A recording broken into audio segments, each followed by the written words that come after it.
squad, trap squad, trap squad, trap squad, trap squad, trap squad, trap squad, trap squad, trap squad, trap squad, trap squad, trap squad, trap squad, trap squad. Hey, clickbaity political. Yeah, thirst trap, trap squad, squirrel squad. Our mission is critical to speak the truth to the masses. Yeah. We here for the fight. We ain't started, but we here to finish it. Sick and tired of seeing the privilege. Take advantage of the weak and the innocent. So we let our voice be heard. Every single weeknight. Unapologetic. Yeah. Black people, despite this white supremacist system that we live through on a daily, we still throwing up those acorns cause we represent clickbaity. Trap squad, trap squad, trap squad, let me hear ya. Trap squad, trap squad, throw those squares up if you with it. Trap squad, trap squad, yeah I see you, yeah I see you. Trap squad, trap squad, trap squad, trap squad, trap squad, trap squad, let me hear ya. Trap squad, trap squad, throw those squares up if you with it. Trap squad, yeah I see you, yeah I see you. Trap squad, trap squad, trap squad, trap squad, trap squad, trap squad. Yo, welcome to another episode of Yo, Clickbaity. what's up, Marcus? What's Clickbaity, going on? political thirst My- trap. What's popping? It is. it's Terrible Tuesday, ain't it? Robinson, chilling with my brother from another, my mother from another brother, my brother from another mother, Marcus, Oh, motherfucking Farrell. What's good, yeah. brethren? Hey man, that Black History Month thing was really dope yesterday. Tiger Woods is still alive. That's dope. Um, there's a lot of things that are dope, man. You know what I mean? Like it was a beautiful day in Atlanta, Georgia today. I took Wody, put him in the passenger side, and we just strolled slow on Boulevard, like we were thinking like we were Jeezy. And you know what I mean? We just rode slow up Boulevard, down Campbellton Road for a second. All these historical black places in Atlanta, Georgia. Hung out on Auburn Avenue in the car. Uh, and then he told me he needed to pee, and he was tired of moving around. So that's what's up, man. You know what I mean? We having a good day, having a good time, alive and well, man. How are you today, my brother? Man, listen, if I was any better, I'd be a twin. I'm having one of the best days of my life, brother. It's You terrible say you Tuesday. you be a twin? If I was any better, I'd be a twin. You know what I'm saying? So I'm out here living, man. And I'm glad to see your face, brother. And I know it's gonna be a good night because you were an outcast, which means whenever you talk about Andre 3000 or he's on your mind, we're about to get that fire, and the world's about to be blessed. So Yeah, no, Andre 3000 is definitely my favorite entertainer, and he makes me happy. Because can't not one sucker MC on the planet, in my humble opinion, to this day, literally say they gonna just outclass and outmuscle Andre 3000 on the microphone. Uh, big facts. closely followed by Big facts. yeah, closely followed by somewhere within the top 20, Big Boy. But my guy is definitely three stacks, right? Because as one of my partners said, actually, this is what Dwayne said. What he said. Okay, I type a text to a girl I used to see, tell her that I met this cutie pie with whom I want Cutie to pie is be, who I want to be. So I and CC'd every girl I see around town. that's Man, that right. line is hard, man. That everything I mean, the awesome part about Players factual. Anthem, the awesome part about Players Anthem was it was a song with so many really, really good rappers on a peak song at a peak time. You had UGK, you had Outkast, and it's sort of like, are y'all sure y'all want Andre to start this whole thing? Because after he's over with, it's sort of like I don't know anybody else's whole lyrics of the whole song, their whole album, their whole verse besides Andre on that thing. And I could just go down the list of all these tracks that you just don't like. Why would you invite Andre to your album? It's not, you're not trying to shine yourself. You're just trying to have Andre on your album. You're definitely not trying to shine. So um uh infinite content, you paid money to tell me to put some respect on Black Thoughts from the Roots name. I didn't say that's my favorite album, Negro. You can have your favorite shit on your show, Infinite Content. It can be MF Doom or some New York son, dude, but not me. I'm a Southerner and I like Andre 3000, but thank you for your super chat anyway to my one of my favorite moderators. See, just like I said, one of my favorite MC, one of my favorite moderators is Infinite Content. Don't mean that I don't like no other moderators. I just like Infinite Content. Damn it. Yeah, and he's consistent. And but listen, I hear people talking about Black Thought. Black Thought is relevant and also should be mentioned in top fives. And there's always a debate, but Black Thought does not equate to what Under did to culture.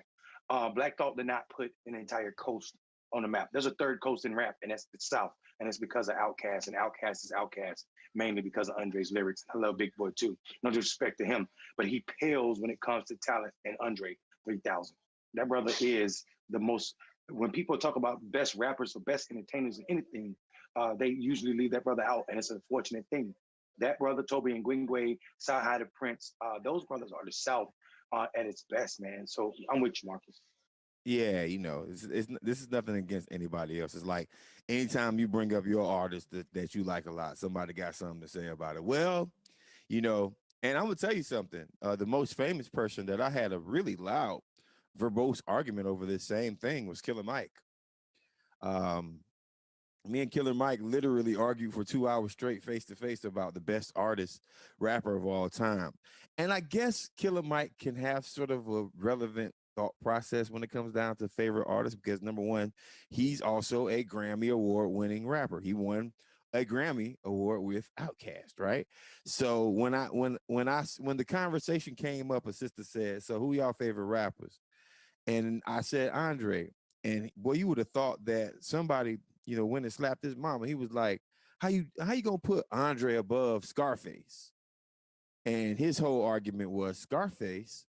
His whole argument was Scarface has a bigger body of work than Andre 3000, right? His But his whole argument but was, Marcus, I think that's the problem though. People think bigger body of work means is equivalent to impact. There are so many people imitating what Andre 3000 did or does every time he touch a mic. It's ridiculous. There's no Kendrick Lamar. There's no J. Cole. There's no a lot of niggas without Andre 3000.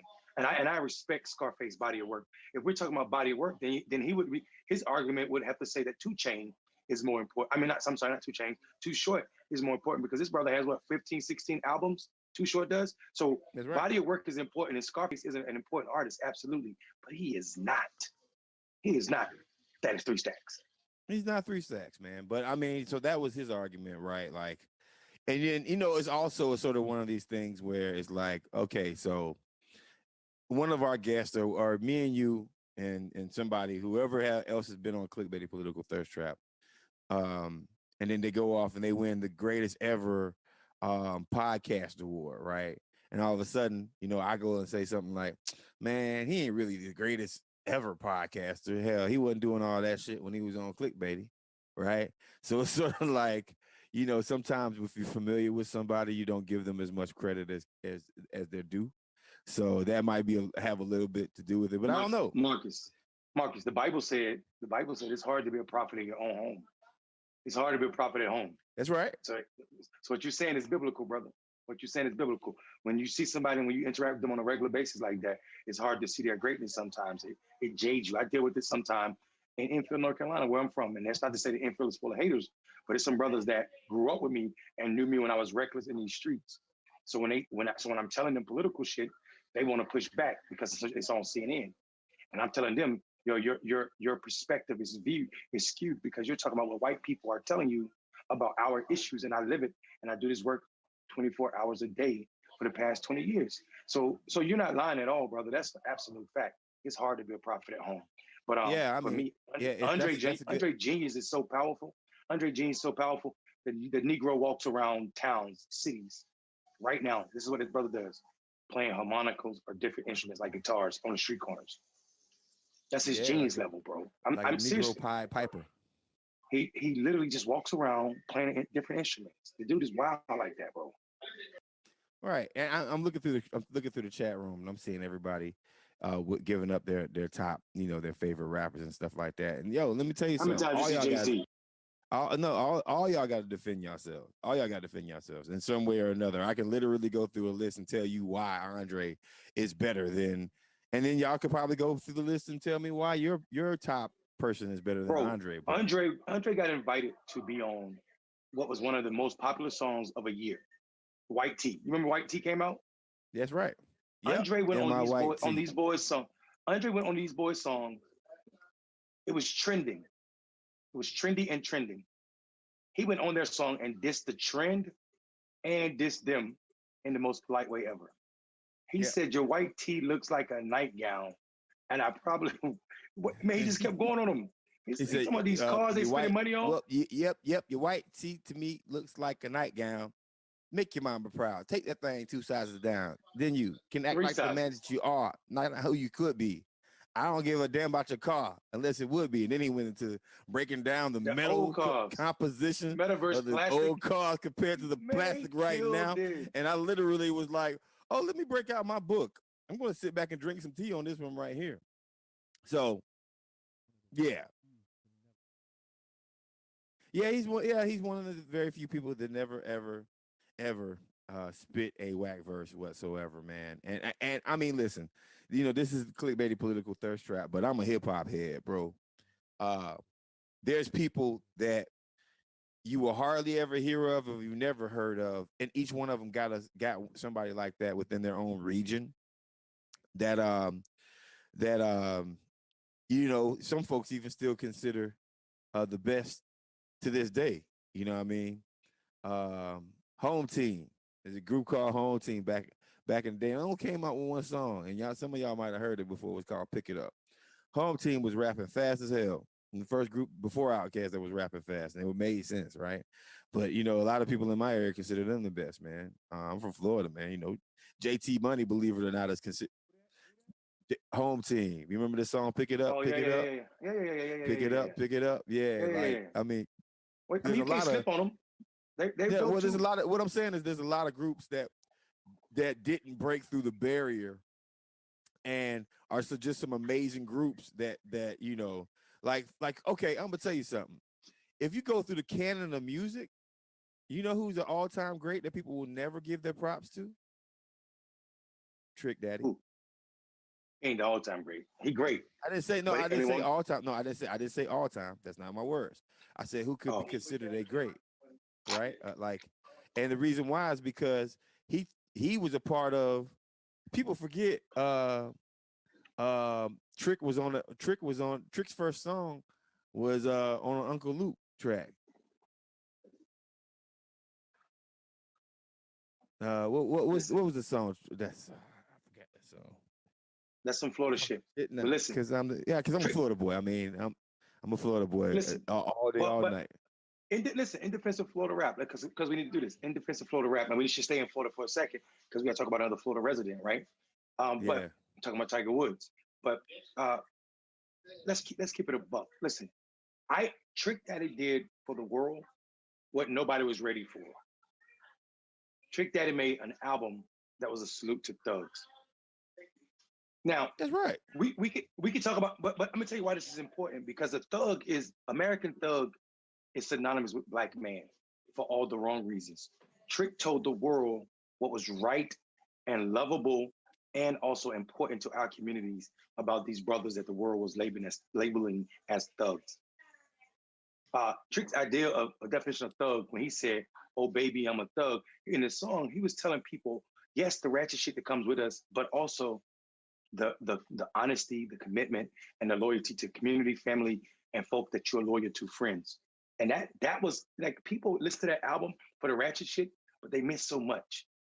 There's a Oh, and whole song on that he album. There's a whole song on that album where the chorus is done by kids, bro. yeah. I mean, he also embodied the criminal justice system, and he took them all to task.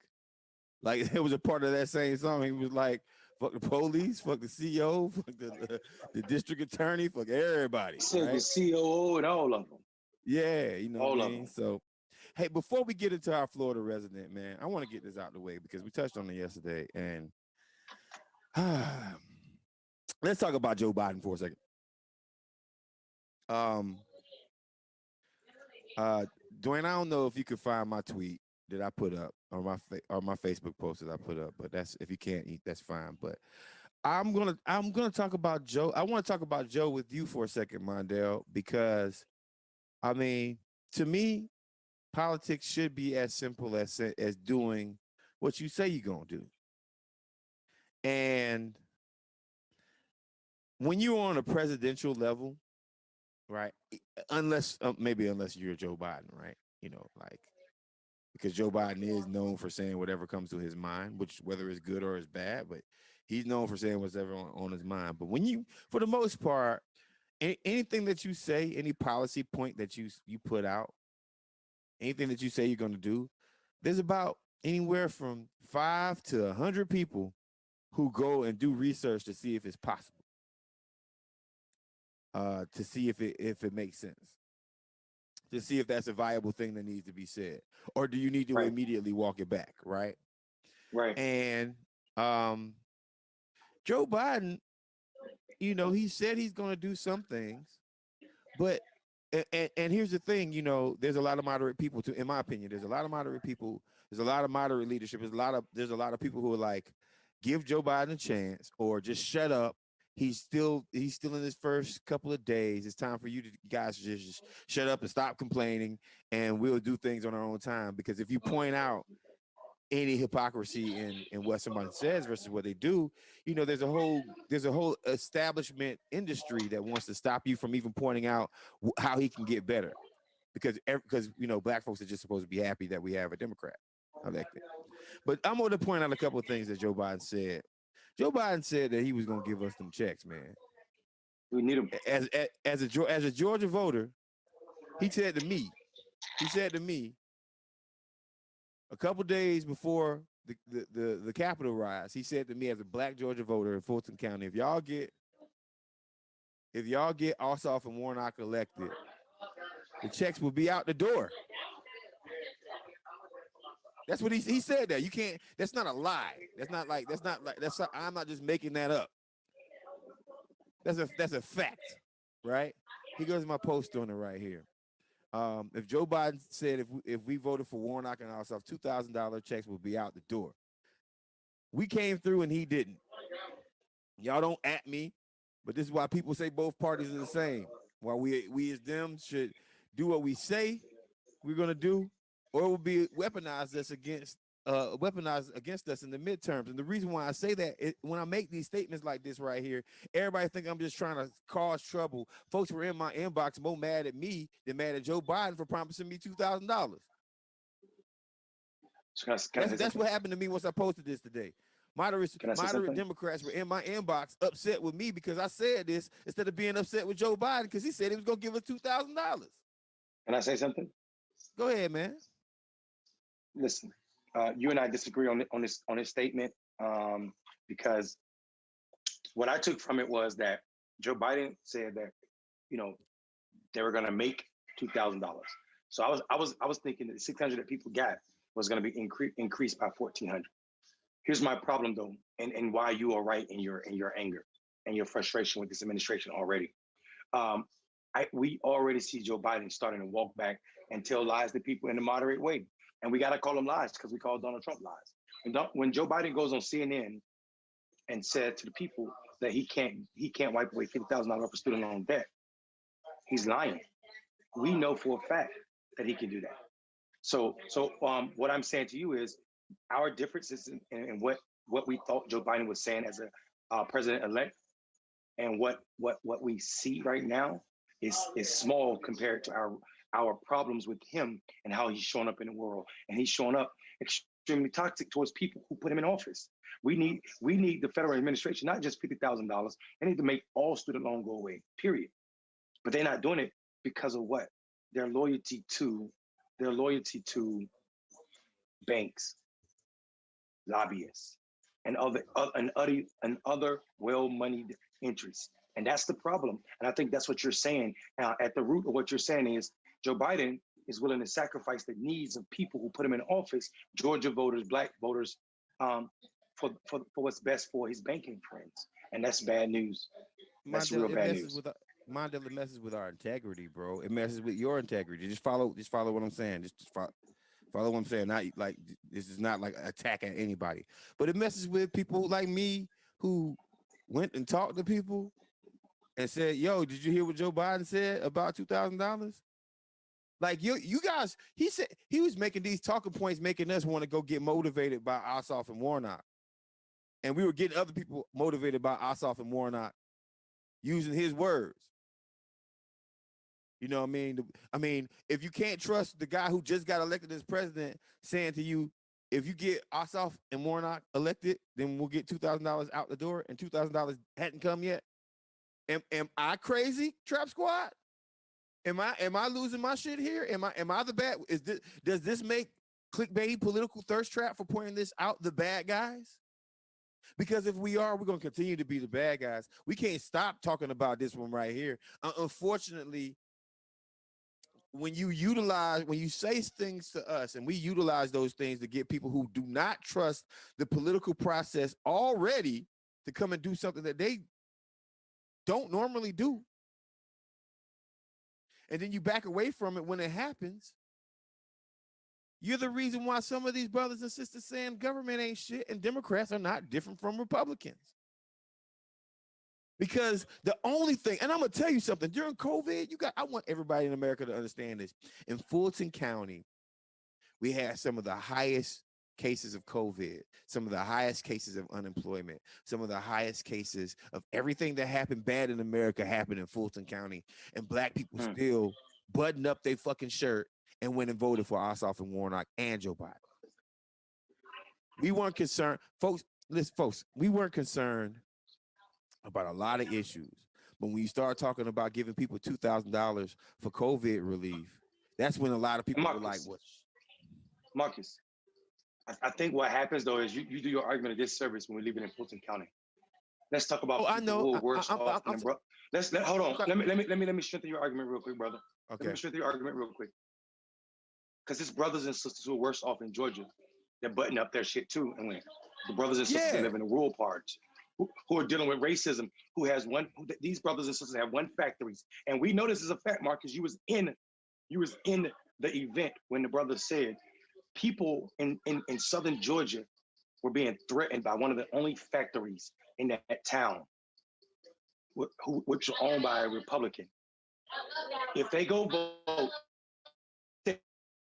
if you go vote, we're working polls, right? And if you vote for a Democrat, you're gonna lose your job. Those people still button up their shit and went to vote. So they are owed what they were promised. Yeah, I mean, so what they were promised. I agree. There's a lot of poor people in the state of Georgia who, don't forget, Georgia still has less than the $5 an hour. I mean, less than the $6 an hour minimum wage. Like, so that money would have paid some bills, and y'all playing political games with it. And then you got people protecting y'all, like, don't say nothing about it. Just cover up your eyes. No, because y'all about to lose, man. And y'all gonna let the next fascist who's smart or the old fascists come back and win. That's right. This can affect turnout. Because if I'm a Republican, I say, well, shoot, at least I got some kind of money to you. Dwayne, put the last comment back on the screen. Go ahead, Marcus. At least I got some kind of comment up. At least I got some kind of cash to you. So you know what, man? Like, and another thing, and this kind of brings up another thing.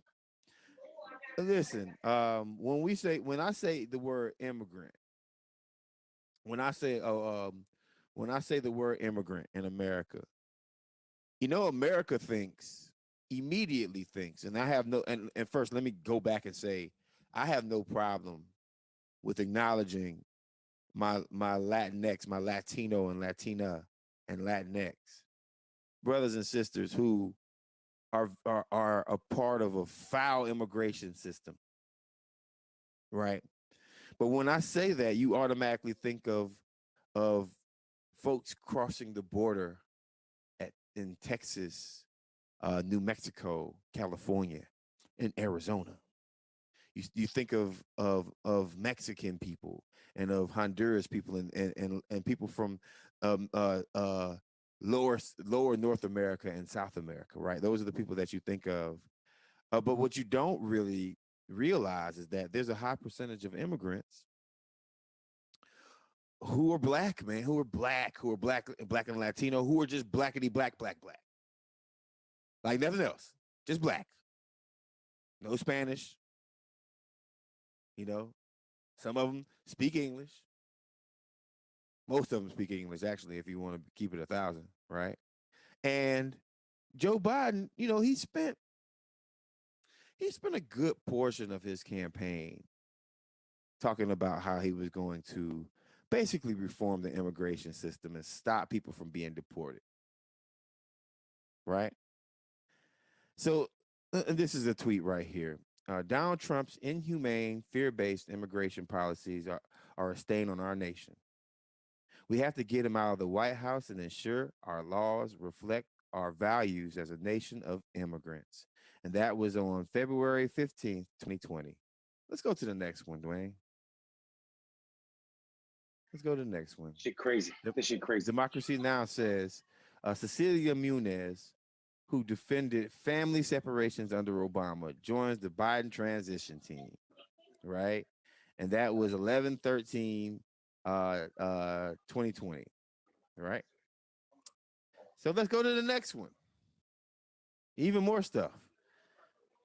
Biden committed to stopping deportations. 26,248 immigrants have been deported under his watch. Over 1,000 are black immigrants from Haiti, Jamaica, Trinidad, Cameroon. Stop the deportation. So man, say that number again, bro. Say that number again. Stop playing. 26,248. Listen, black people. Listen, 26. Black people. Listen. Hold 26, on. That's because Marcus, because we say 26,000, we think that number stops there, brother. We can't. No, I'm just. How many saying, family members? How many family members are affected by that deportation, bro? You know what I'm saying? Absolutely. When you deport one person, you don't stop one person. That person is making money. So that's usually affecting a house that has more like a blended family. It's not like these traditional American families where it's just a husband, a wife, and kids. It's a husband, a wife, and kids. It's their aunts, their uncles, and you taking away that salary does a lot of harm and injustice to those people. All of those people saying that you're going to stop it under your watch, Biden, is cool, but you need to do more to stop it. You need to bring those, you need to repatriate, those people back into this country. Well, stopping it ain't enough. The harm is done. Mondale, the thing that I want to say is, so far 26,248 deportations since he's been elected. That might be the most potent thing he's done as an elected official so far. That might be the most effective thing he's done as a politician so far, whether good or bad. As our president, that's the thing he's done the best. That's right. Continue. And this is not what he promised us, folks. Like, here's the thing. During the campaign, you were not under the insinuation that Joe Biden was going to deport people, were you? As an American voter, as the people who voted for Joe Biden, were you under the insinuation in your brain that you thought that Joe Biden was going to, did you really think that Joe Biden was going to deport people? Did you think that? Because if you thought that, you saw this, that ain't what they told us. Campaign. Listen, he campaigned against the idea that this was even possible, bro. Like that, the shenanigans. Listen, we are being gaslit right now. We're being gaslit right now. And you know who's helping with this? Not the squad, so I don't want to hear that shit. It's the Progressive Caucus, which is mostly made up by white members. We got one more. The entire Progressive Caucus. The entire, hold on, because I want to get to the other tweet. But Marcus, because you're talking about some shit that's important, bro, and we got to stay here for a second. Marcus, we got to stay here for a second. Joe Biden, and I got to stay, and I want to stay here, Marcus, because I gave you a lot of shit after this motherfucker won his election. You did. I gave you a lot of shit, bro. Deporting 28,000 people in this short period of time is a continuation of Obama's administration. And we cannot be okay with that many black people being kicked out of this country. We cannot sit idle and act as this is not a small thing. This is absolutely disgusting. We know when policies affect other people, they affect our communities in a larger way. Joe Biden saying that he's going to stop it is not enough. I'm talking about the families these families will be shifted forever because of these deportations. Stopping it is not the cure. Bringing these people back to this country is the cure. That is not a small thing. If motherfuckers were screaming about forcing a vote in Congress that really didn't mean shit at all, and they're not screaming about this, this is why you're not progressive. This is why I'm telling you, white progressives have a fucked up analogy on what the world is and what's important to life. We have no time for this bullshit if we're not going to tell the truth. Marcus, you know it, bro. What you're saying is not small. We should be disgusted that this president, elected by black people, I should say elected by the real progressives in this country, is treating black people this fucking way. When we have man, these people can just say whatever the fuck they want to us. When y'all gonna wake up, America? Real talk, when y'all gonna wake up? Y'all gonna wake up during the primaries, right? Like are y'all gonna wake up? Y'all gotta wake up during the primaries, right? Right? Are you gonna wake up when you because I mean, first they come for the immigrants, then I mean, listen. First they come from somebody else, then they come from somebody else, and finally they'll be coming from you. These white folks in this country already showed us. These white supremacists in this country already showed us they willing to take down the Capitol. So you got, I mean, if in any place that you thought Joe Biden was going to, I need somebody to help me. Did anybody think Joe Biden was going to continue deportations? I didn't This ain't even be answered. this and at this point, Marcus, at this point, fuck you for talking about Donald Trump administration, Joe Biden. For real, fuck you. Because anything Donald Trump did executive order wise, you could have already undone it.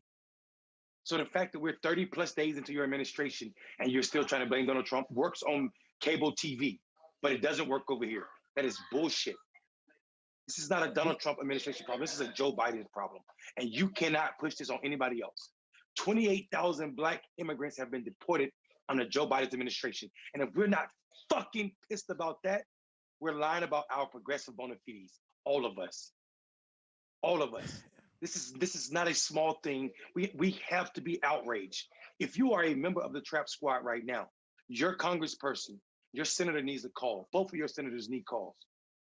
This is not okay. We can't sit idle. I'm telling you, I know immigrant families that are affected by this fucked up shit.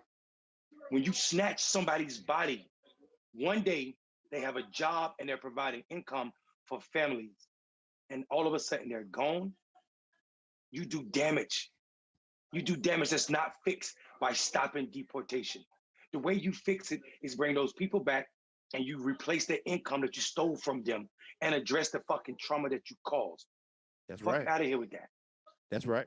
This is not small. This is not small. We can't be okay with this, bro. We can't.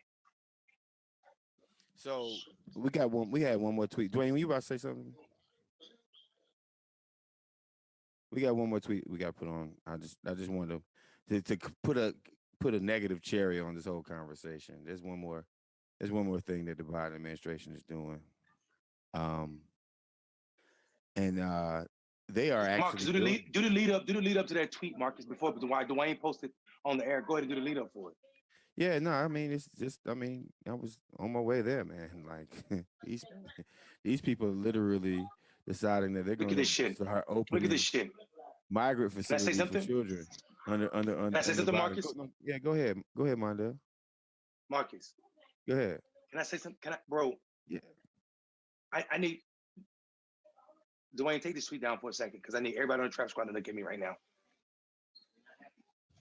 I don't give a fuck how pretty your prison is for kids. It's still a fucking cage, bro.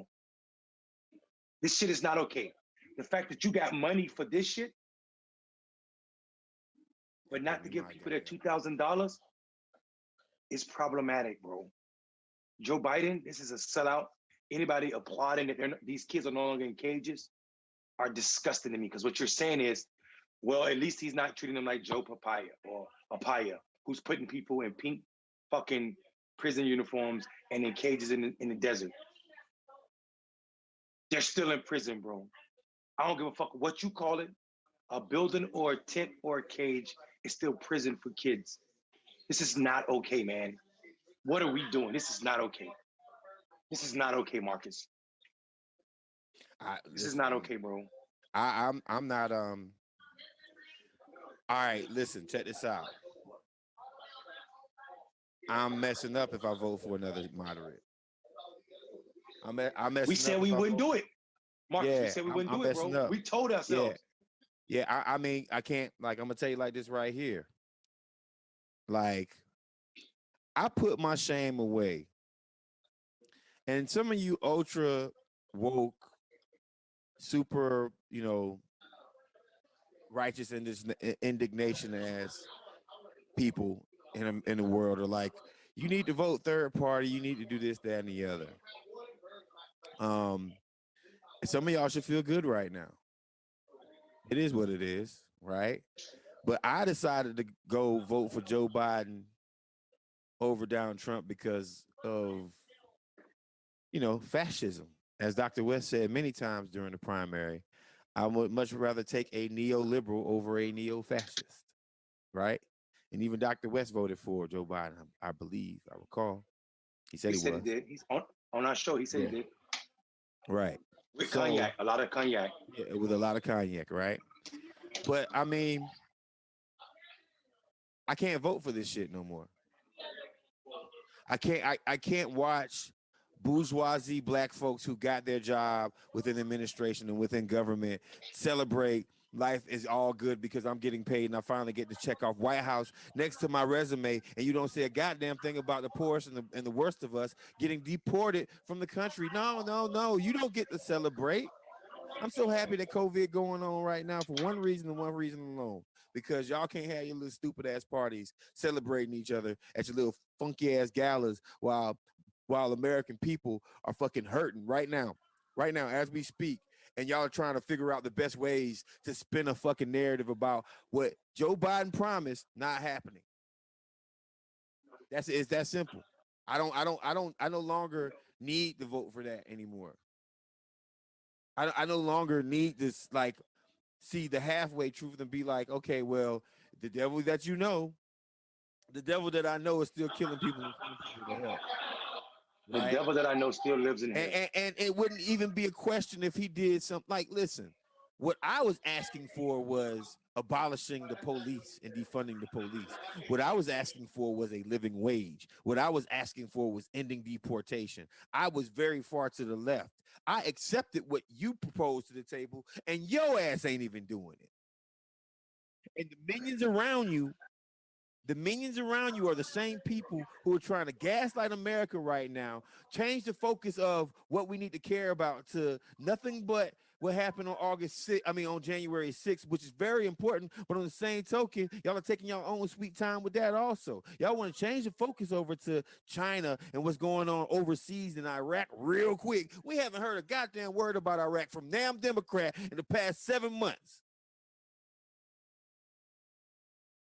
Because we had our own shit to worry about. You remember what all y'all ran on? Domestic Right. policy. Right. Y'all ran on Right. domestic policy. These people ran on domestic policy. They weren't running on anything else. They were running on domestic policy. As soon as you get the reins, all of a sudden mainstream media and everybody else turns the pages to, oh, now it's time for us to focus on Iraq. I ain't Iraqing shit.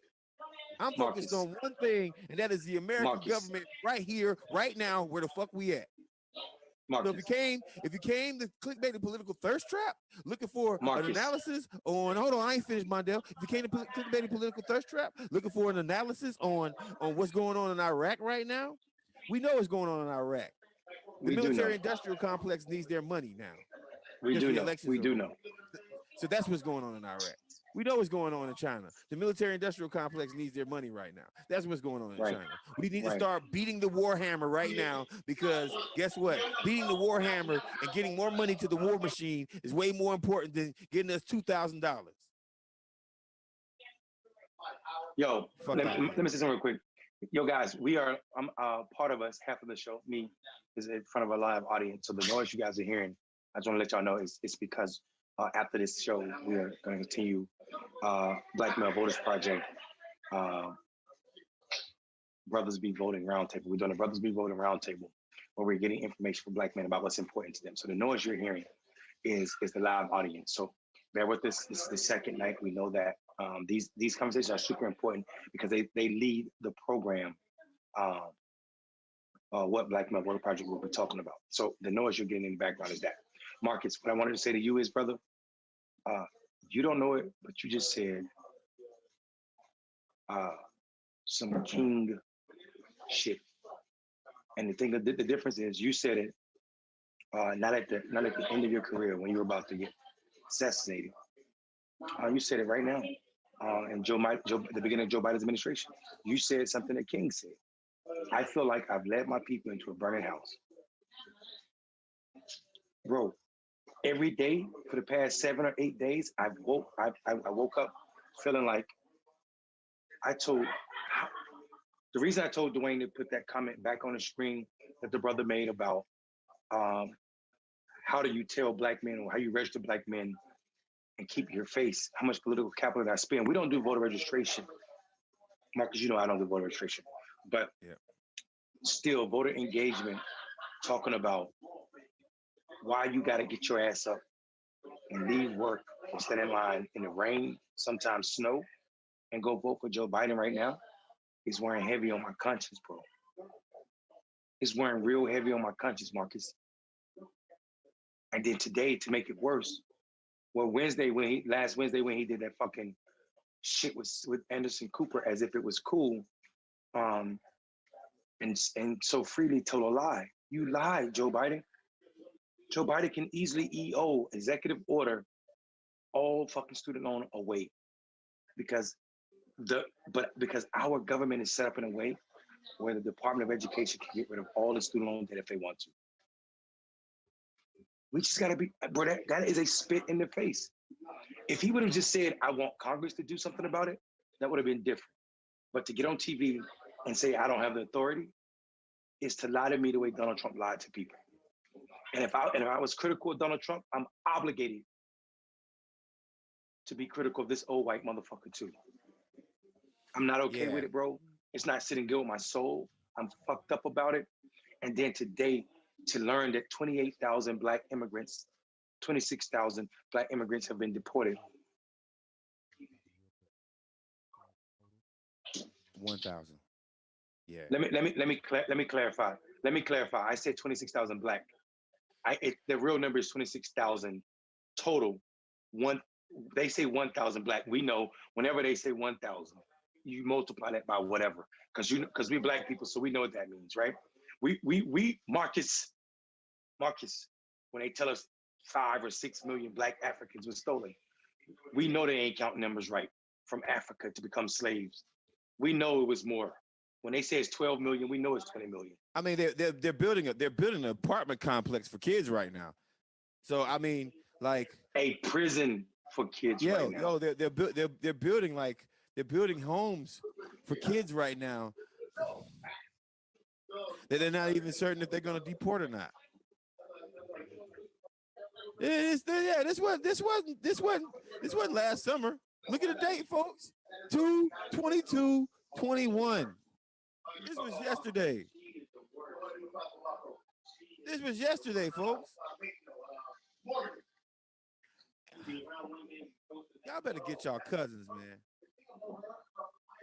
We got to have people who actually gonna fight for us and not for Wall Street, not for these complexes, these industrial complexes that are controlling America right now. You thought you had some control of America.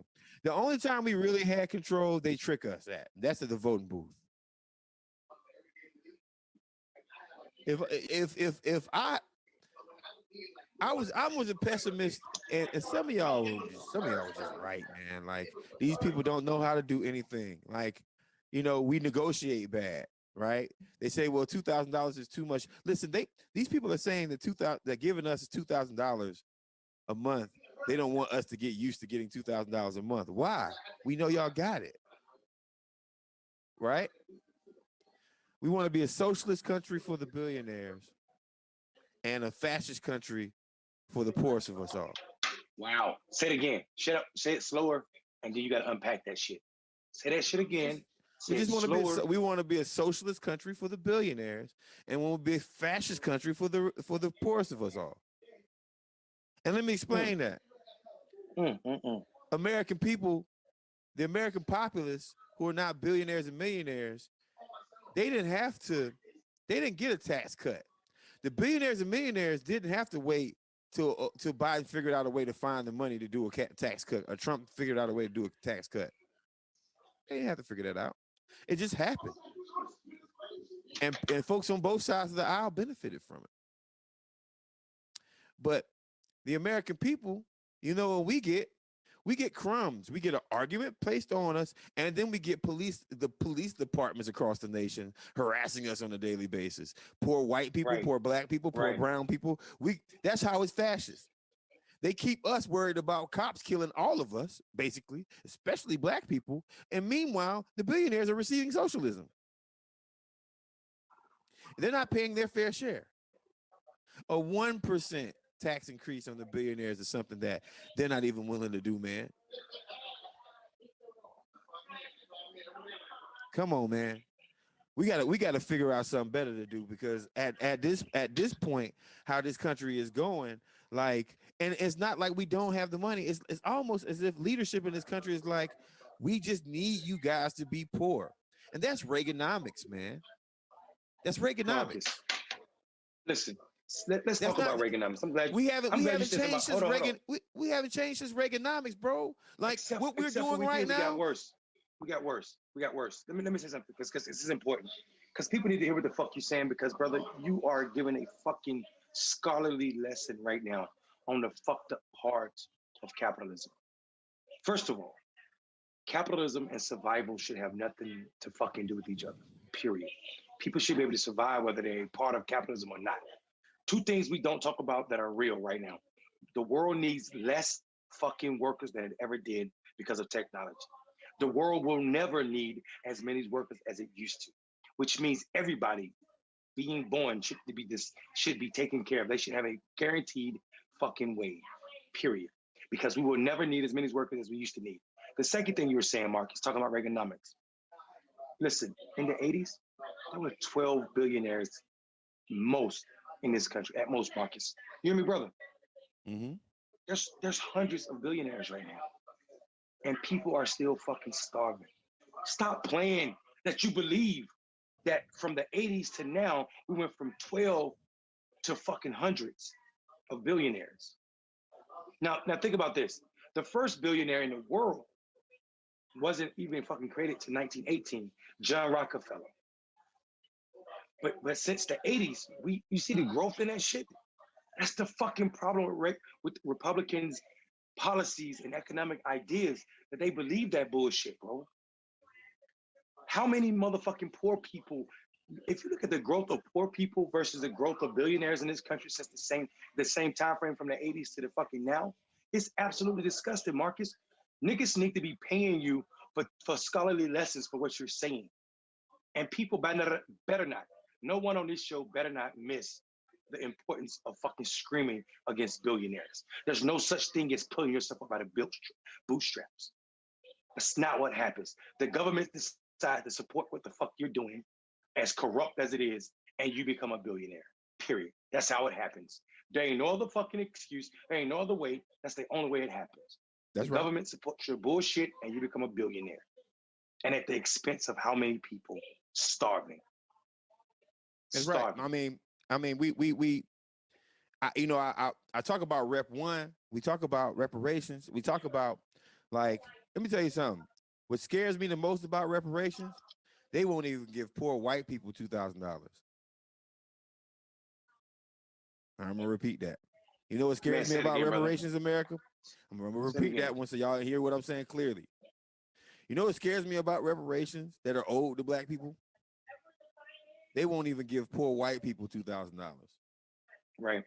They argue amongst themselves about giving white people $2,000. And I know they're talking about everybody, but There's a lot more white people who need this $2,000 than black people, and because statistically that's true because there's a lot more poor white people. Or just raw numbers is true. Yeah, raw numbers is true. Right. So, my thing is, okay, Biden could pass HR 40, Rep 1, right? Hold on a second, Marcus. Dwayne, you and Tunde get us some comments on the screen. I just like to read what our audience how they responded to what Marcus is saying and what I'm saying. Just put me some comments on the screen so I can see that as we keep going. Go ahead, Marcus. We talk about Rep 1 and what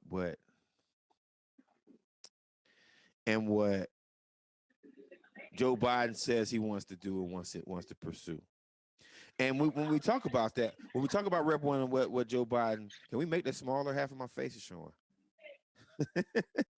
People can still see your light skin, man. Get the fuck out of here. But when we talk about Rep 1 and what we want to see, right? When we talk about it, the thing about HR 40 is that HR 40 is going to be a study to bring up facts, and you can't half-ass facts, right? Like you can't half-ass a study because you bring in scholarly people. It's not like you bring in a Trump supporter or a Biden supporter or a reparations supporter, right?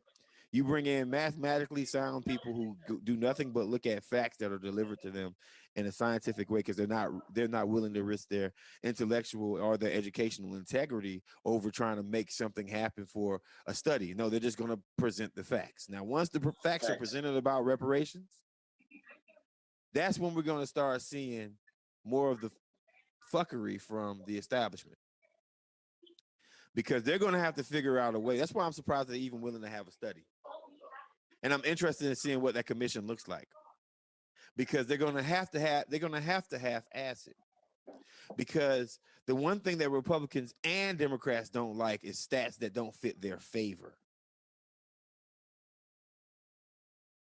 Democrats like facts way more than Republicans do. That's a factual thing. That's a factual statement.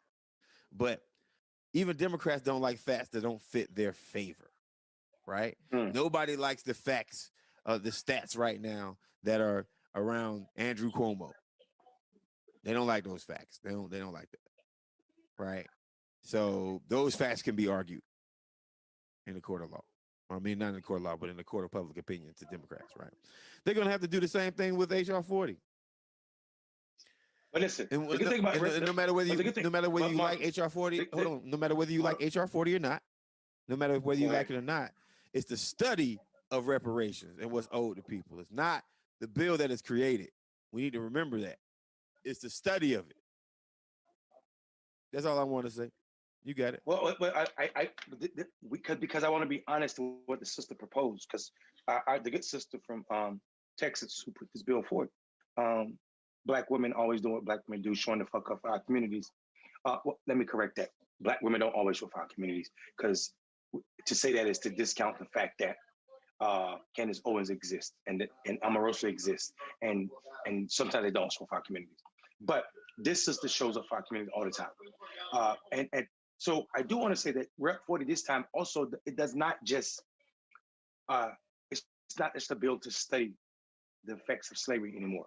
It also is a bill for a commission to put forth remedies on how you correct what this. So they name problems in this bill, but this commission is also designed to say, this is how you fix it. And that's a beautiful fucking thing, brother. The thing about it is, which one of these motherfucking politicians gonna have the gall, Marcus, to take up what it takes to address reparations in this country? So we know HB 40 is a thing, and it does more than what it normally does, which is just to study it. It also requires them to put forth remedies for the problems that were created by slavery, Jim Crow, and years of racist institutions. So let's see, and I'm happy it does, because once they come back, once this panel that they decided, and you already said, Marcus, that it's about facts. It's gonna put forth facts and what you're gonna do with these facts. So when you get these facts and they say, well, the way you address this part of it is you give this amount. The way you address this part is you remove taxes from these people, or the way you address this is you make education debt go on for these people. And we see these white people silent on that, then we get to judge them. We get to judge them. That's And right. that's what I'm excited about. Let me Hey say guys. something to y'all. Yeah, Marcus, I was about to say the same thing. We're gonna take a break. I know you want to go to a break, Marcus. I swear I was about to go there. But let me say something to y'all. I swear to you, we have Tunde and Dwayne working their ass off we have topics for you all. I promise you, we never come to this show without topics. 4 or 5 topics that we're gonna discuss with you all. But what you get on this show is motherfuckers like Marcus and myself get stuck on a topic, and we give you this much depth and conversation on one topic. And it's important. I'm gonna tell you why it's important. Because what we're talking about is killing Black people. The lack of action on these topics and these issues are killing Black people. Not proverbially, but in real life. For real. Black people are dying because of inaction. So we need y'all to be patient that we're staying on topics for longer than you see on MSNBC, CNN, and anywhere else on this so-called progressive internet. Information is not knowledge. Knowledge is not motherfucking power. What you do with it is power. We want to incite movement with knowledge from you all. That's why the Trap Squad is powerful. Go ahead, Marcus. Yeah. Like and share this post. We're about to take a break real quick. Like, share this post. Join us on Patreon, man. Join us on Patreon. You know, send up some super chats, man. If you got like $2 or $3 and $1.99, man, send us something so we can keep. It all matters, man. So we can keep Dwayne and Tunde from cheating on us too hard. You know what I mean? So go ahead and give us some of your love, some of your acorns if you can, or just some love in general. But more than anything, like just share this post. Like this post wherever you are, like it, share it on your Facebook people, share it right now. All of you share it. YouTube people, subscribe to our channel. Subscribe to our channel right now. Subscribe, then create another account and subscribe from that account. God damn it! And while you're doing it, don't forget to like this shit. Like it, please. Yeah, like this post right here so we can beat the algorithm. And with that being said, hey, I haven't heard any Dust Lord, Dwayne. What's going on? Can we? Okay, well, let's go to this break real quick. Trap Squad, Trap Squad, Trap Squad, Trap Squad, Trap Squad, Trap Squad, Trap Squad, Trap Squad, Trap Squad, Trap Squad, Trap Squad, Trap Squad, Trap Squad, Trap Squad, Trap Squad, Trap Squad. Hey, clickbaity political. Yeah, thirst trap squad, squirrel squad. Our mission is critical to speak the truth to the masses. Yeah. We here for the fight. We ain't started, but we here to finish it. Sick and tired of seeing the privilege. Take advantage of the weak and the innocent. So we let a voice be heard. Every single weeknight. Unapologetic. Yeah. Black people, despite this white supremacist system that we live through on a daily, we still throwing up those acorns cause we represent clickbaity. Yeah. Trap Squad, Trap Squad, Trap Squad, let me hear ya. Trap Squad, Trap Squad, throw those squirrels up if you with it. Trap Squad, Trap Squad, yeah I see you, yeah I see you. Trap Squad, Trap Squad, Trap Squad, thirst trap. Trap Squad, Trap Squad, Trap Squad, let me hear ya. Trap Squad, Trap Squad, throw those squirrels up if you with it. Trap Squad, Trap Squad, yeah I see you, yeah I see you. Trap Squad, Trap Squad, Trap Squad, thirst trap.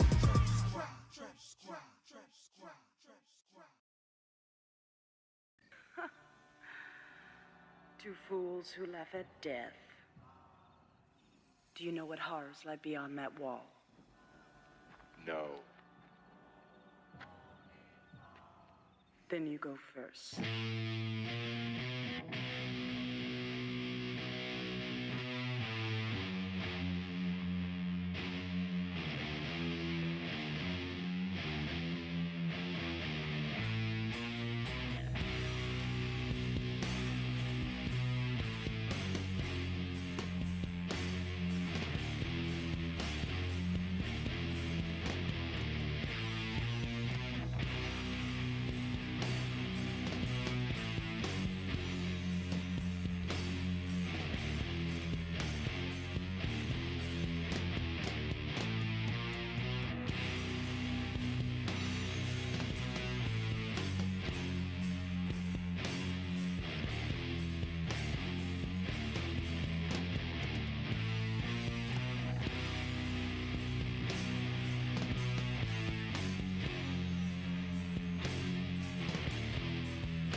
Yeah, do that.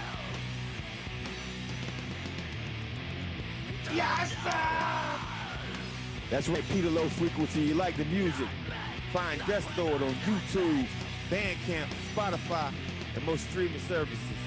Thank you so much for your support, Trap Squad. That's from Pete Low Frequency, a member of Dust Lord. Thank you for providing that dope ass, hard ass. Man, I love that track so much. I'm gonna play that track every day if I'm allowed to, because that right there is like the perfect thing. Plus, you wouldn't expect it from two dope boys in the Cadillac. Outcast record. But you'll get it though. But you'll get it though. But you're gonna get that from two dope boys in the Cadillac. Hey, we got a picture of Mondale eating that chicken wing. Nah, y'all better not have that shit, bro.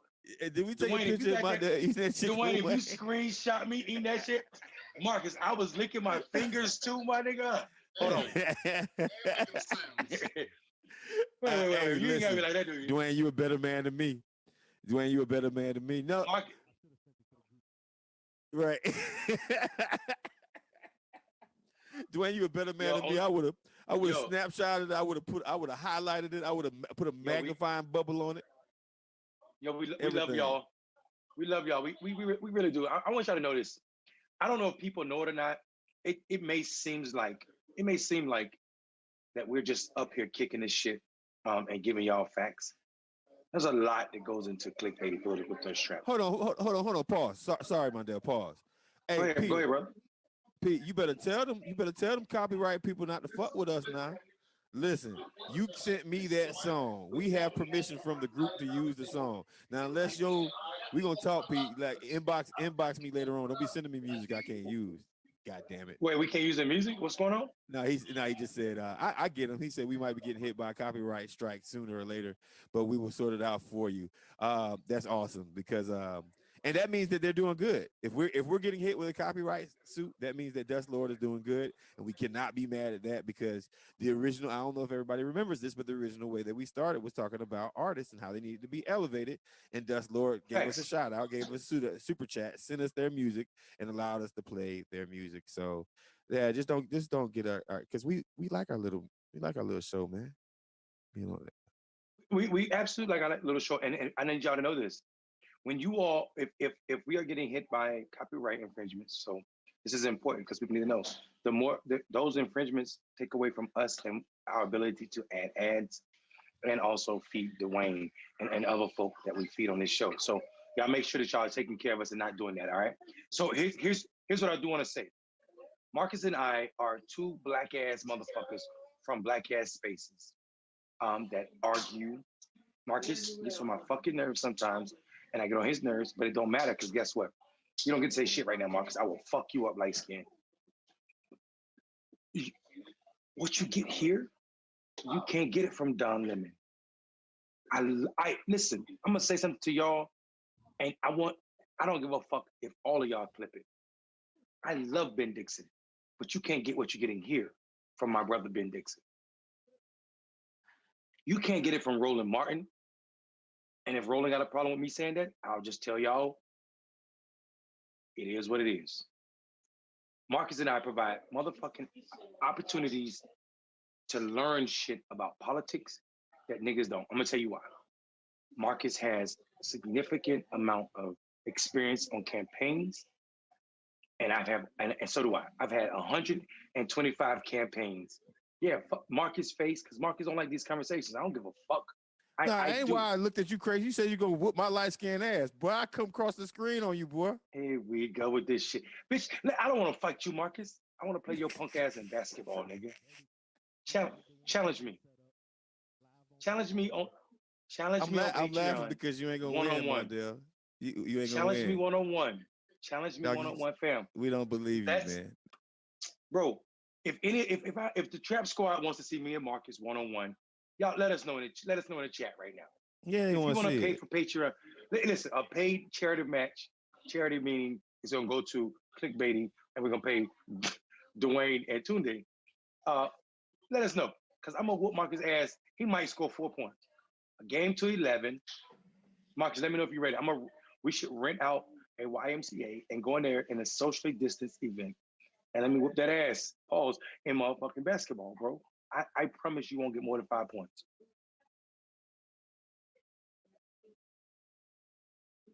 Yeah, you can get silent all you want to. I'm telling you the truth and you know it. You scared names. Take the challenge up, bro. First, not only I take the challenge, but you know how people talk their ass into an ass whooping. Sometimes, hold on, y'all. Hold on, you know y'all. how Hold on, y'all. you know how some Marcus, people just stop, like stop, stop, literally. Marcus. You ain't pause now, because you know you ran your mouth. Hold So on, hold on, hold on. Shut the fuck up, no, shut the fuck up, Mondale. Let me say one thing. Hold on, let me say. You done ran your mouth. Let me I'm say gonna one thing. respond to you Let me say one thing. Let me say one thing. challenge. No, ain't no one thing. Ain't no one thing. Ain't no one thing. Listen, y'all. Listen. Ain't no nothing. You know how you walk your way into an ass whooping America? Listen, y'all. Marcus was one of the best basketball players in the military. I don't play sports. I'm talking shit. Marcus, who averaged double digits in the military league. I ain't never played no organized basketball in my life. I'm gonna still whoop his ass though, y'all. I can't for y'all, do many for the Trap Squad. I can't do many things good, folks. Right? You know, I used to be able to dunk from like, you know, the quarter. I used to be able to dunk from a long way away. I used to be able to do putback dunks and stuff like that, right? I used to be able to hit 3-pointers from halfway across half court, right? Hey, you know what? At one point I was ambidextrous. Now I'm just left-handed. I probably can't amphibious? run. Huh? You ain't ambidextrous, you amphibious. Whatever you want to call it, right? You were amphibious, right? There's a lot of things that I could do. I used to wear a size 30 in jeans, 32, right? All those things. Marcus, look at that comment. Look at that comment right now, dude. How about spelling bee instead? Don't need to say Archie first. Here's the thing about Mondale. He doesn't understand this right here. I told him this. I will die before I let him beat me. So I might like literally I would die before I let him beat me publicly. I would die, dog. And I just have that kind of mentality. I told y'all. Remember I said I'm Wolverine. I mean I'm black. You know what I mean? Like I'm a mix between Wolverine and the Black Panther. But the Wolverine part of me is like I will hurt myself before I let you beat me. So Mondale, he can continue talking. Hold on. Listen what Shan said. Mondale wrote a check that his ass can't cash. Basically, what Mondale said, Shan, tell Marcus to accept the challenge.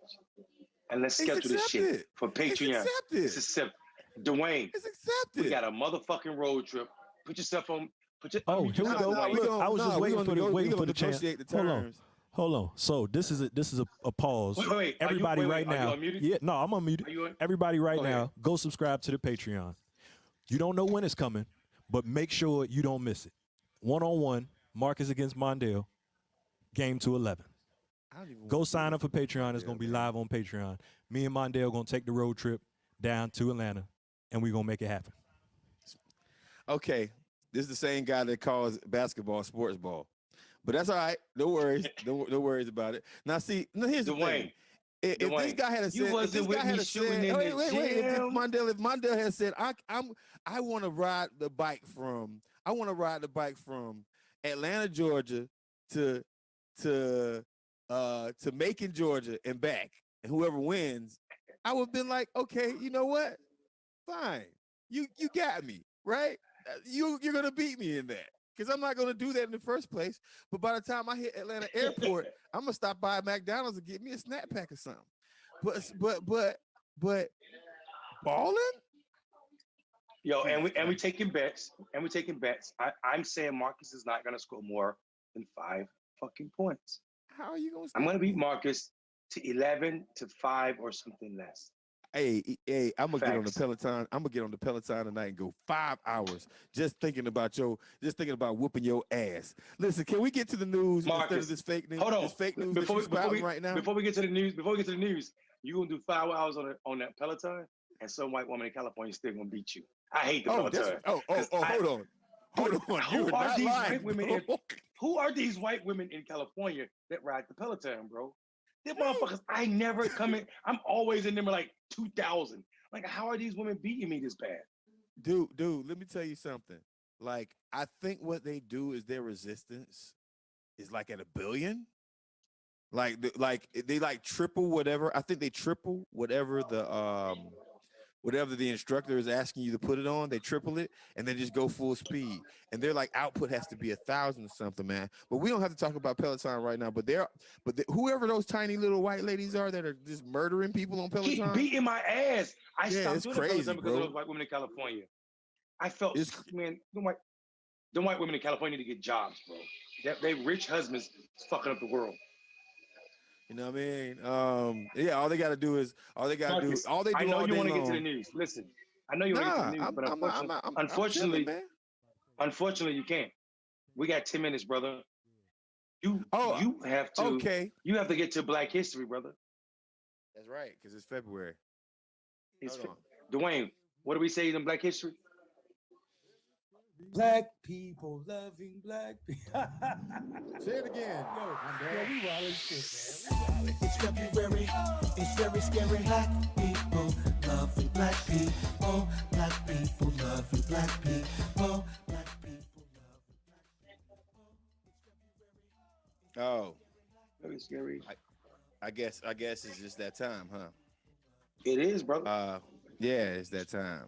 So for tonight's my Black History person for tonight's episode is a writer. I'm just gonna say she's a writer. She goes by the name of Selena Montgomery. She's won a couple of awards writing naughty books, as I told her. I told her she writes naughty books. And has sold over 100,000 copies. She I know her. I know her. She churns out these little naughty books at a high rate.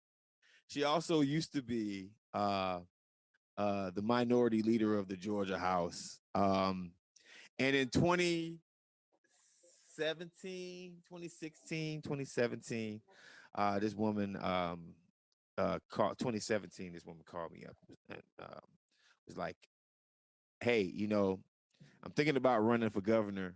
I'm running for governor of the state of Georgia." And I cut her off and I said, "Are you black?"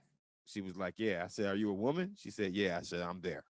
Literally, that was the gist of the conversation.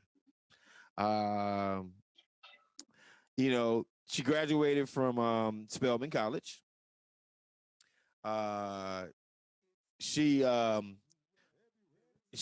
don't know this, but she burned the flag on the Capitol steps. Like she's kind of revolutionary, a lot more revolutionary than you realize. She started along with NSA UFA. She started this organization called New Georgia Project that's responsible for registering a whole hell of a lot of people in the state of Georgia. After that, she ran for governor of Georgia. Then after that, running for governor of Georgia, she started an organization called Fair Fight Action to address voter suppression here in the state of Georgia and across the South. She's the governor of Georgia. I don't care what anybody says, but her name is Stacey Abrams. She's my friend. She's my sister. She's a fellow Trekkie like me. I can't get her to answer my text messages unless it's something about Star Trek. So I literally start off with Star Trek posts first now. But she's become a rock star within the Democratic Party. And one of the most intelligent people I know, and one of the few people I know that actually straight up can just take a progressive idea and make it sound like it is a moderate idea, but it makes sense and palatable enough for people across the state, across different kind of platforms to actually understand that at the end of the day, we want the issue done. And I give her props on that. So Stacey Abrams was born in Madison, Wisconsin, grew up in Mississippi. I mean, I almost feel like I'm repeating her, Mandela. I almost feel like I'm repeating her talking points from the campaign. You know what I'm talking about? But I'm gonna try to do it. I was waiting on this spill about her brother. Go ahead. What's next? Yeah, but I'm not gonna do that. I'm not gonna do that to her brother, right? But I've done her spill more than anybody else. But she was a member of the Georgia House of Representatives in the 89th district and also in the 84th district from 2007 to 2012, 89th district from 2013 to 2017. I mean, she's a political warrior, man. If she watches this, I'm pretty sure somebody's gonna like send texts to her and say, Bernard, Marcus Farrell was talking about you tonight. And I absolutely was right. She ran against Stacey Abrams in the primary of her gubernatorial election. She was endorsed by Bernie Sanders and Our Revolution. Stacey Evans. Stacey Evans. I didn't say Abrams. Stacey Evans. I'm mad that you skipped my endorsement. I wasn't finished. First. I was not finished yet. If you let me finish my fucking part, my part. It's my part. It's my part of the Black History Month segment. I don't interrupt. I raised $500,000 for her, bro. Bernie Sanders and Our Revolution is dope. But you forgot me. Until I do a Black History segment on Mondale Robinson, everything's gonna be about Mondale Robinson. Okay. She was also endorsed by some organization somewhere with this political director from some place. Democracy for America, and Mondale Robinson was responsible for putting that together, and it was one of the first major endorsements that she had. She was cheated out of her election. I'm just gonna say this right here. She was cheated out of her election. She was. And she actually won. And I want to say this right here. I got in trouble for saying that I thought that she was the best vice presidential candidate. And the reason why I thought she was the best vice presidential candidate over Senator Harris at the time was because she actually won a state in the South before. Right? But she also was, instrumental in making sure that people were able to vote for Joe Biden and Ossoff and Warnock. So with that being said, thank you, Stacey Abrams. I love you, sister. If you watch this right here, you know I love you, and I'm giving you a shout out, and I'm giving you your flowers while I'm here. And you need to come on the trap and stop ducking me whenever I ask you that. Don't worry. So I'm glad you said that, because here's the thing. I need to let you know that I already texted her and told her, even if you give our trap squad 10 minutes, it's a blessing. So I've already put out the ask to Stacey Abrams to come on the trap squad for 10 minutes, and we're trying to work it out. It's gonna happen. I'm saying it right now. Stacey Abrams will be on Clickbaity, y'all. We don't have a date yet. She's actually responding right now to my text message already. You see the 3 bubbles? She's responding right now. I already texted her. It's gonna happen, Marcus.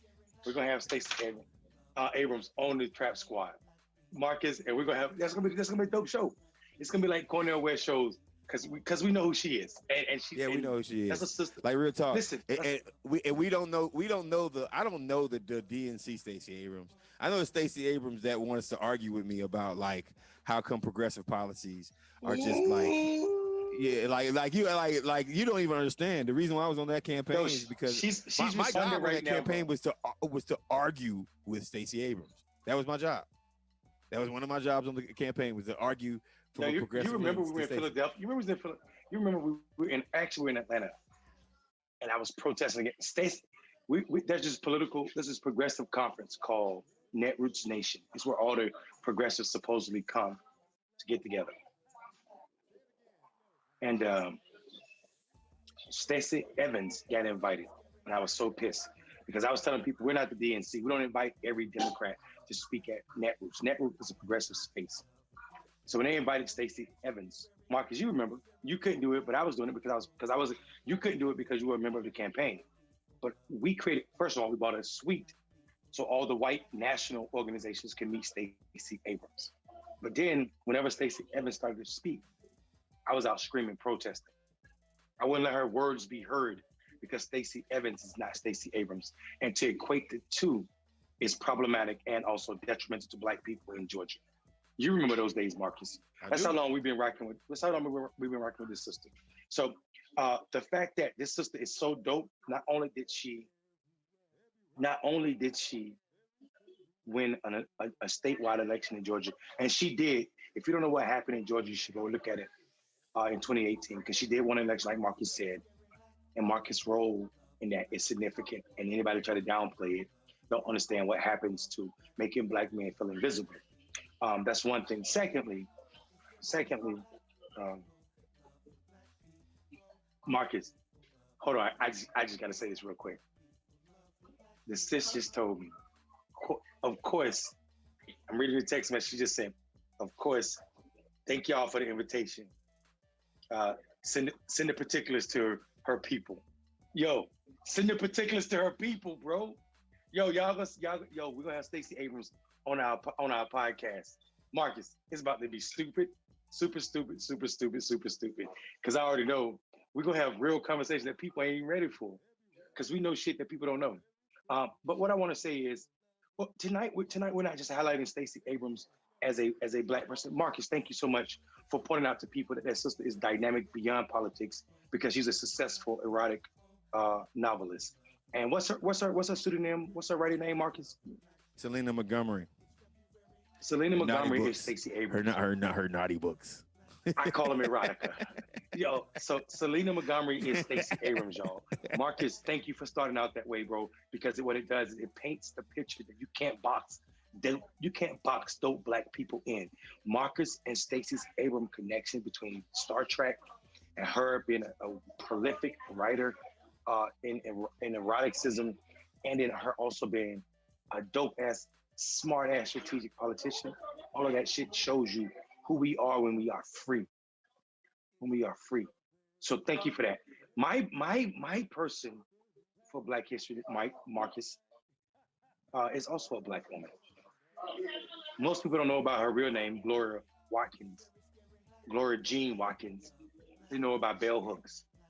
Bell Hooks, which she write in lowercase letters, is her grandmother's name. We talk about Cornel West. It is improper for us to celebrate Cornel West and not celebrate Bell Hooks. These two people have been intricate in each other's lives since they started when they were young Black people in the 70s, something at Yale. And they actually almost was in a relationship, but Bell Hooks took Cornel West's face, told him that he was a playboy and he wouldn't commit to her. She offered to be with him, but this sister is super prolific as it pertains to knowledge, intersectionality, Black politics, and also feminism. There's no feminism in the world without Black feminism. There's definitely no Black feminism without Bell Hooks. Bell Hooks has written more than 30 books. This sister, if you don't know who Bell Hooks is, the world has cheated you out of how to feel free. This sister said education has one role, and it's to alleviate poverty and oppression. This sister said education's sole purpose, sole meaning only purpose, is to provide freedom for those who are not free. I can go on and on about Bell Hooks, but you're obligated because Marcus gave y'all homework assignments to Google somebody Black. Everybody should be Googling and doing research on Bell Hooks. And then the world would tell you that her notable writings are Aren't I a Woman? Black Women and Feminism. I would tell you that everything she's ever written, the 30 books and the numerous scholarly articles are all prolific. Bell Hooks and Stacey Abrams, who we're celebrating now. That's right, folks. We're at that time. We're at that time. We held you 3 minutes longer than we should have, but not really because we was talking about Black women that should be uplifted. If we celebrate and we're pissed off that Harvard won't give Cornel West tenure, we should be pissed off that Bell Hooks is not tenured at every fucking white institution in this nation. People should be sending her checks, even if she never teaches class at their school, because what she does to the academy. That's right. You can't celebrate white feminism if you don't celebrate Bell Hooks. That woman is powerful. Point blank. Period. Go ahead, Marcus. And real quick, I want to point out a clarification, a couple of things. First off, shout out to Florida A&M University's Marching 100 for being the band that is going to be playing at the 2021 NBA All-Star Game. So shout out to the Rattlers for actually scoring that gig, big gig. Shout out to the Florida A&M University Rattlers. Roland, Uncle Roland, if you ever want to come on this show and address Mondale Robinson, you can go ahead and address him straight to his face. I officially send the invite. Come on over. I'm gonna text him tonight. But yo, I'm gonna text Roland as soon as we get off right now, Mark. I swear to God, I owe this to the Trap Squad. I'm gonna text Roland and say, go back and watch Clickbaity. I said some slick shit about you, and I'm gonna say a little bit more. You also try to play my face in what you did as it pertains to trying to get me to speak out on some political shit that would have crippled my career, but not yours. I said it, so see me. I love you, Roland. I love you. I love you, Roland Martin. But we can have that conversation right here, bro. And lastly, I just want to give a shout out to all of our Trap Squad members who come to us every night. Again, one more time, this is Clickbaity Political Thirst Trap. Please like, share, subscribe to our channel, subscribe to our Patreon channel. Mondale, you got anything for the church? You, brother. Well, I am half of Mundell without Marcus Farrell. And I am half of Marcus without Mondale. We are Eminem, Clickbait Political Thirst Trap. Peace out. See you folks later. Here's another show.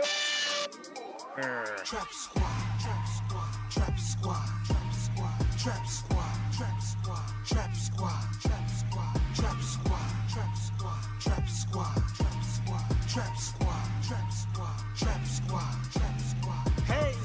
Clickbaity political, yeah. Thirst trap, trap squad, squirrel squad. Our mission is critical to speak the truth to the masses. Yeah. We here for the fight. We ain't started, but we here to finish it. Sick and tired of seeing the privilege, take advantage of the weak and the innocent. So we let our voice be heard every single weeknight. Unapologetic, yeah. Black people, despite this white supremacist system that we live through on a daily, we still throwing up those acorns cause we represent clickbaity. Yeah. Trap squad, trap squad, trap squad. Let me hear ya. Trap squad, trap squad. Throw those squirrels up if you with it. Trap squad, trap squad. Yeah, I see you, yeah, I see you. Trap squad, trap squad.